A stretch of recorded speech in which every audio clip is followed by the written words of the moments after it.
1957-58 में महाकवि अयोध्या सिंह उपाध्याय की एक रचना पाठ्यक्रम में थी। उसका एक अंश मुझे आज हमारी स्मृति में है कि पला सब दिन कोकिल का वंश, काक के कुल का पाकर प्यार, आज तक कोकिल कुल संभूत, कर सका कौन काक उपकार। उन्होंने यह व्यक्त किया है कि कोयल का वंश जो है काक के कुल का, कौवे के कुल का, कुल में पला हुआ है, किंतु कोयल का जो वंश है वो काक का, कौवे का कौन सा उपकार कर सका। इस रचना में अयोध्या सिंह उपाध्याय हरिऔध जी की जो भावाभिव्यक्ति है वह मानव स्वभाव के लिए भी सार्थक है। पशु पक्षियों के संबंध में जो कहानियाँ प्रसारित रही हैं वो भारतीय वाङ्मय में आज भी दिखाई पड़ रही हैं, जो संस्कृत की धारा से निकली है, जिसमें सुभाषित रहे हैं, सूक्तियाँ रही हैं। केवल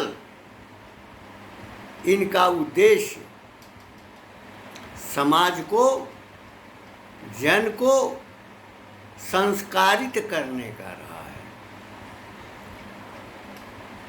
आदमियों के भीतर तो ये प्रवृत्ति दिखाई पड़ती है, पला सब दिन कोकिल का वंश, काक के कुल का पाकर प्यार। ये भारतवर्ष के लिए भी है, जिनकी नदियों का जल, पर्वतों का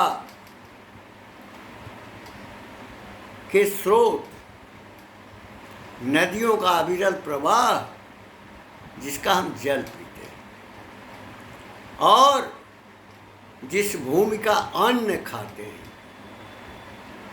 जिस वायुमंडल में हम आचरण करते हैं, घूमते फिरते हैं,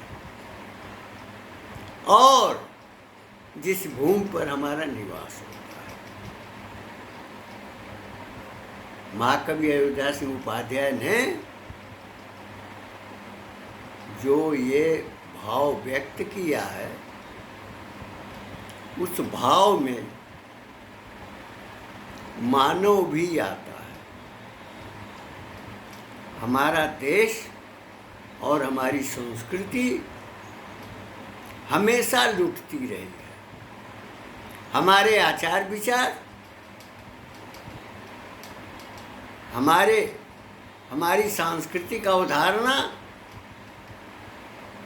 हमारे वैदिक बोध और सनातन परंपरा के ऊपर छीनियाँ बराबर बजाई गई हैं। अगर छीनियाँ बजी, किंतु इसके बावजूद भी हमारी सनातन संस्कृति आज भी जिंदा है, और उसको जिंदा रखने वाला जो प्रमुख तत्व है वो है संस्कृत। क्योंकि समाज को अनुशासित करना, समाज को उपदेशित करना, उनके भीतर संस्कार पैदा करना और आचरण का बोध कराना, ये सारी निधियाँ संस्कृत साहित्य में, वैदिक साहित्य में भरी पड़ी हैं, जो अमोघ रत्न के रूप में विद्यमान है। कोयल के स्वभाव को उल्लेखित करते हुए महाकवि ने यह संदेश दिया कि जो लोग भारत का अन्न खाते हैं, भारत का जल पीते हैं, भारत के पर्वतों नदियों में आश्रय पाते हैं, जो भूमि से जो अन्न प्राप्त होता है, फल प्राप्त होता है, उसका उनके ऊपर कृतज्ञता का भाव दिखाई नहीं पड़ता। और जहाँ कृतज्ञता का भाव दिखाई नहीं पड़ता है, वह न तो परिवार के लिए, न समाज के लिए, और न जनपदों के लिए, और न राष्ट्र के लिए, या मानवता के लिए भी उसमें संस्कार का कोई अंश रहता नहीं। समय ऐसा प्रतीत हो रहा है, बचपन में हम लोग बुजुर्गों के द्वारा, वृद्ध पुरुषों के द्वारा सुना करते थे कि झूठे भोजन, झूठे खाना, झूठे पानी, झूठ चबे ना। तो ये झूठ पर पूरा आधार पिछले 1000 वर्षों में रहा है। और यह झूठ कथित आजादी के बाद विषाक्त रूप ले चुका है। समाज में झूठ बोलकर लोगों को प्रभावित करना, झूठ बोलकर दूसरे की संपदा को छीनना, अपने प्रभाव का, राजनीतिक प्रभाव का, सामाजिक प्रभाव का प्रयोग करके और देश की संपदा को लूटने का कार्य करना। जीवन क्षणिक होता है, जिसके लिए हम महलों का निर्माण करते हैं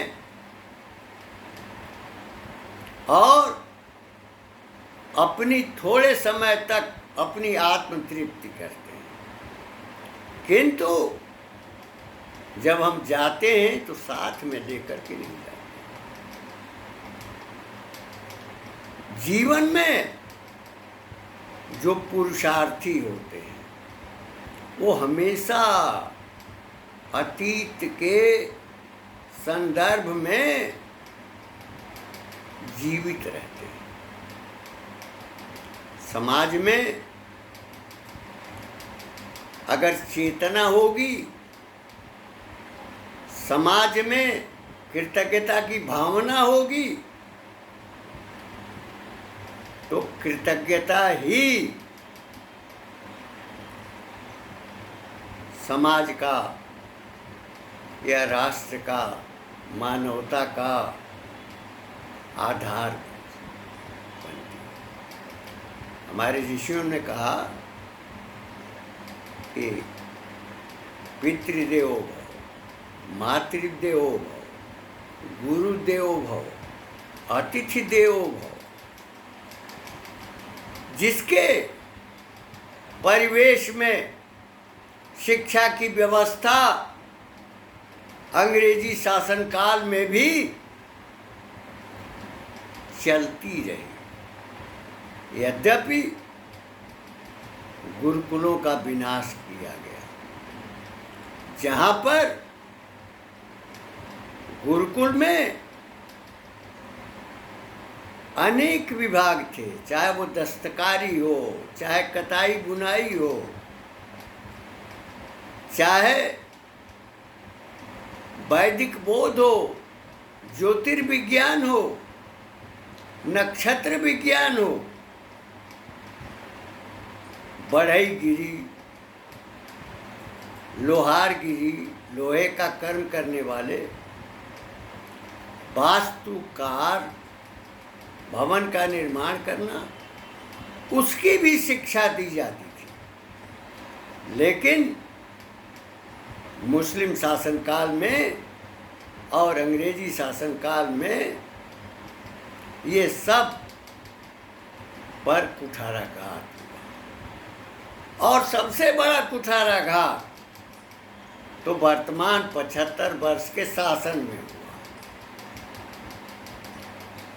गुरुकुलों में शिक्षा की जो परंपरा थी, अगर उनके भीतर वैदिक ज्ञान था तो साथ ही वो भवन निर्माण की भी शिक्षा अलग पाते थे, जिसको हमने स्वयं नष्ट किया।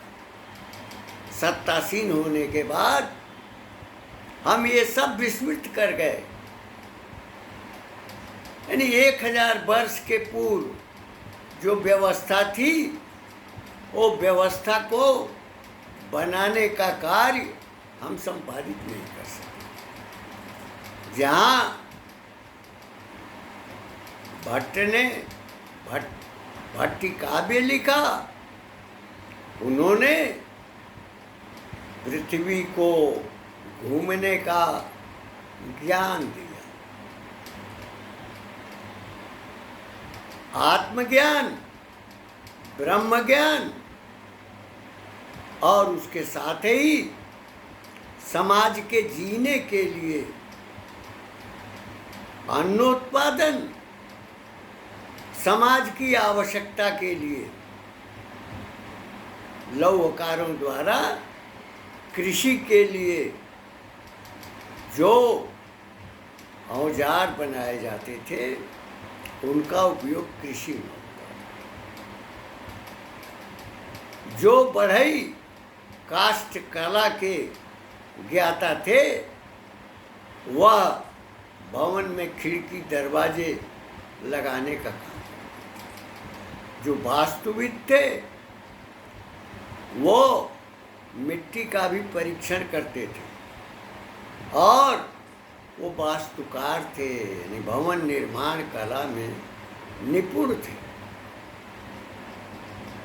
आश्चर्य होता है कि हमारे देश से हमारी पुरानी जो धारा रही है, बहती रही है, उसको हमने अपनी आँखों से उजागर किया।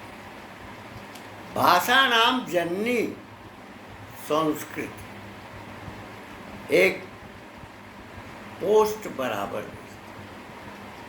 उनके अंतर्गत जो जीवन के संस्कार हैं, जीवन की जो कार्यशैली है, जीवन जीने का जो भाव है,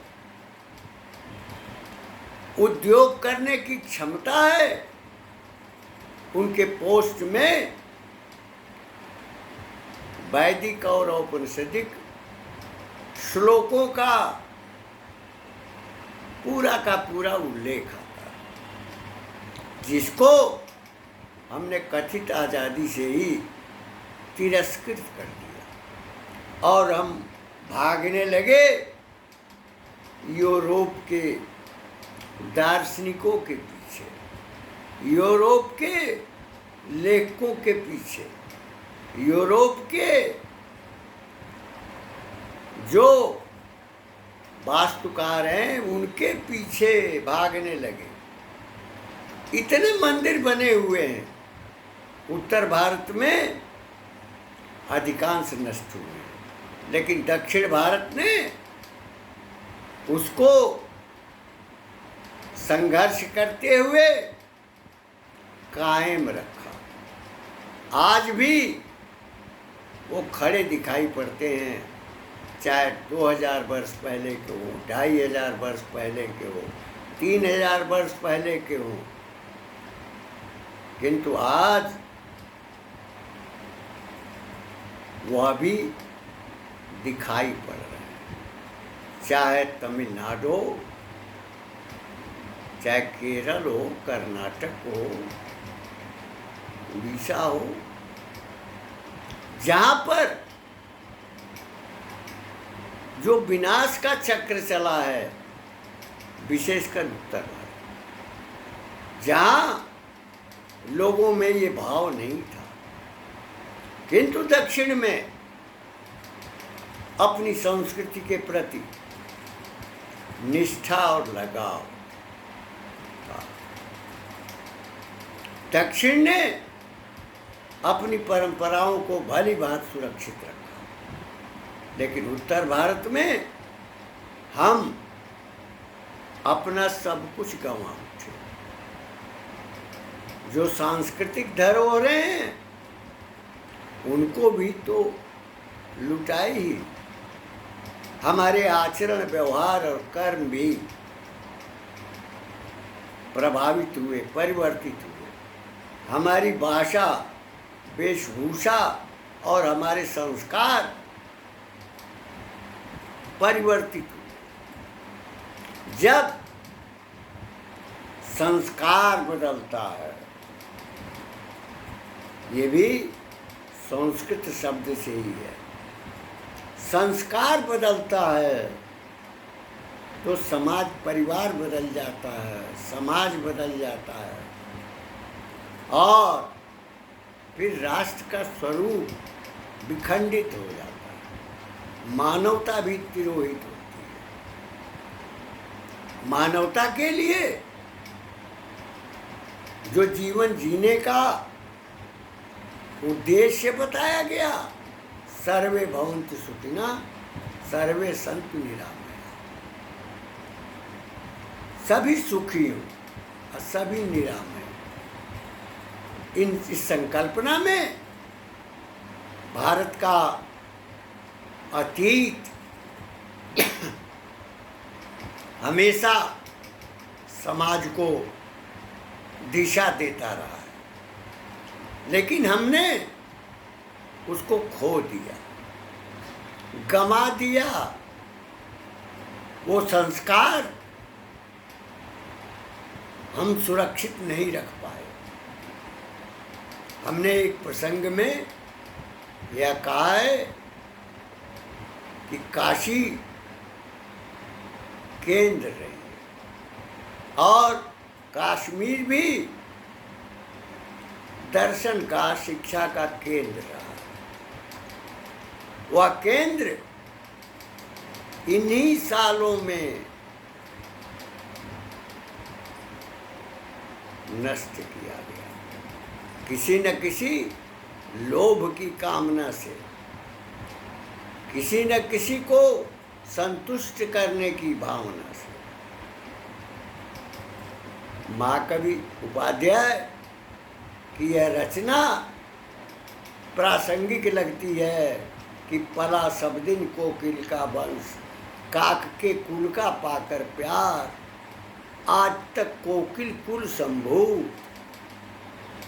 कर सका कौन काकुल का।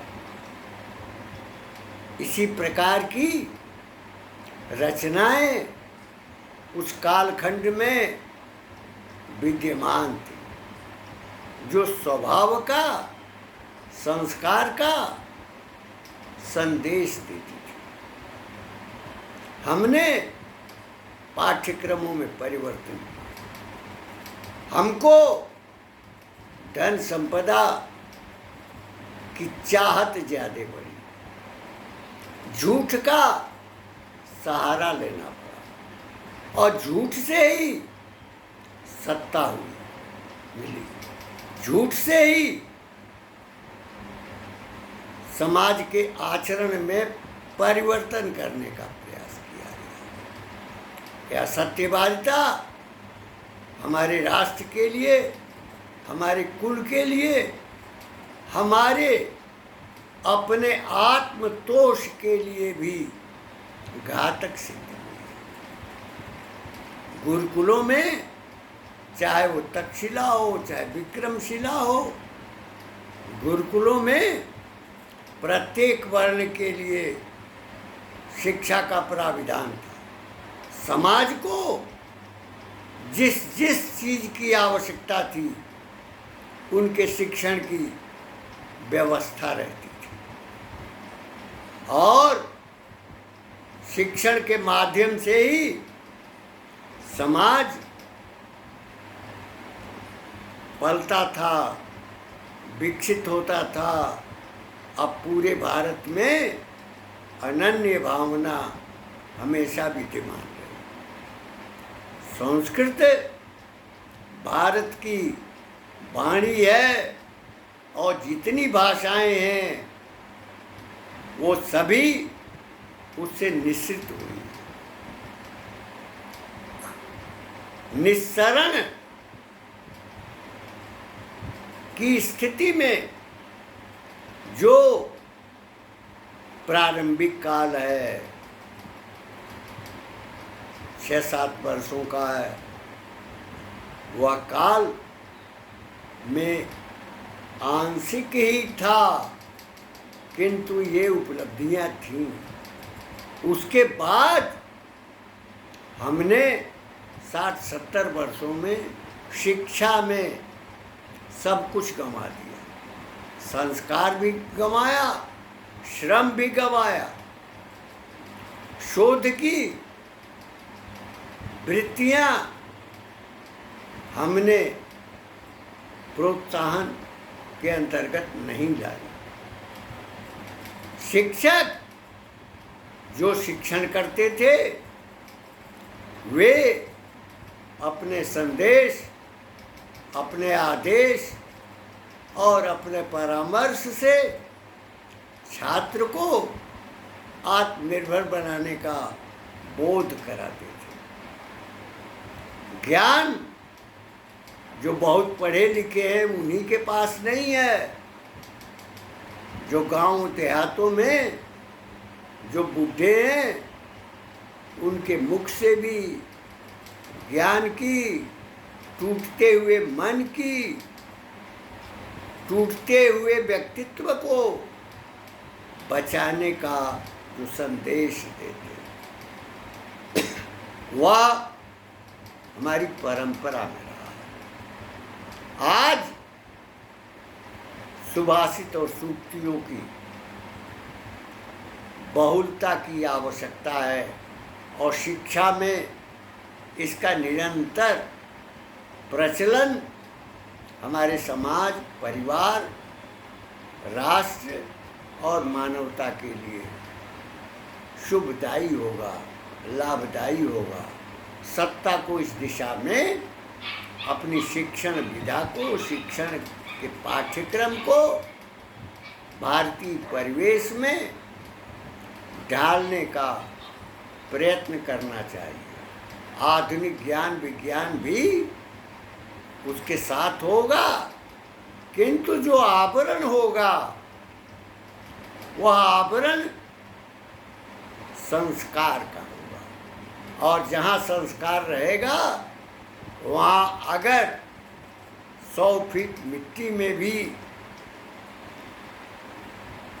अगर उसको भीतर प्रवेश करा दिया जाए तो वो संस्कार से कभी विमुख नहीं होगा। तो संस्कार मुख्य है।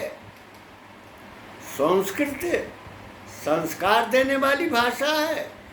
संस्कृत समाज के निर्माण की भाषा है। आचार विचार और कर्तव्य क्षेत्र का बोध कराने वाली भाषा है। वृक्षों के संरक्षण और खेतों में उत्पन्न होने वाले अन्नों से, फलों से और गोपालन में आए दूधों से, घी से जिस देश की जवानी पली है जिनके त्याग और परिश्रम से गोपालन हुआ, पशुपालन हुआ, जिनके बालों से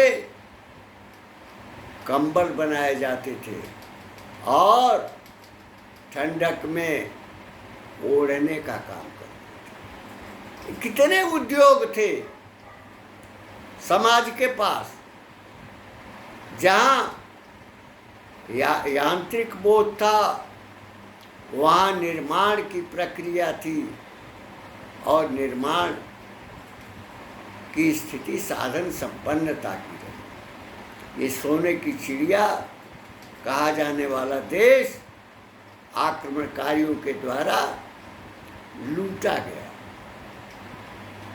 मंदिरों में अकूत धनराशि समाज से आती, उस धनराशि को शासन उपयोग करता रहा और वह अपनी झूठी शान और लूट खसोट से बड़े बड़े महल खड़ा करता रहा। हमारे संस्कार को विलुप्त करने वाले, हमारी संस्कृति को विलुप्त करने वाले, हमारे आचरण को बदलने वाले कभी क्षमा के पात्र नहीं होते। इन शब्दों के साथ वाणी को विराम दें।